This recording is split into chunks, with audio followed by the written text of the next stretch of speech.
Hi all, ஒரு குட்டி shopping vlog தான் வந்தோம். கொஞ்சம் சம்மர் ட்ரெஸ்ஸஸ் வாங்கலான்னு.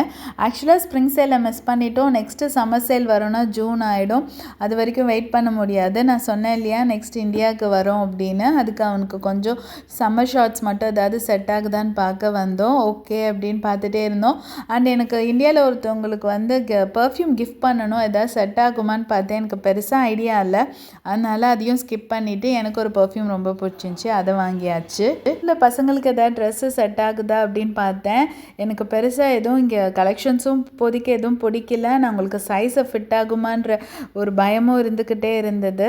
முன்னெல்லாம் பசங்க எது வாங்கி கொடுத்தாலும் போட்டுக்கிறாங்க. இப்போல்லாம் பிடிக்கலன்னா பசங்க போடவே மாட்டுறாங்க. அந்த ஒரு பயமும் இருக்குது. யூஎஸில் இருக்கும்போது பார்த்திங்கன்னா எப்பொழுதுமே ஏதோ ஒரு ஸ்டோரில் ஆஃபர்ஸ் இருந்துக்கிட்டே இருக்கும். ஸோ பிராண்டட் திங்ஸ் வந்து நல்ல ஆஃபர்லேயே கிடைக்கும். பட் யூரோப்புக்கு வந்ததுலேருந்து பார்த்திங்கன்னா எல்லாமே கொஞ்சம் எக்ஸ்பென்சிவாக தான் நான் ஃபீல் பண்ணுறேன். அண்ட் நீங்கள் ஏதாவது ப்ராடக்ட்ஸ் வாங்கணுன்னா சேல்க்காக வெயிட் பண்ணி தான் வாங்கணும். அண்ட் தேங்க்ஸ் ஃபார் வாட்சிங்.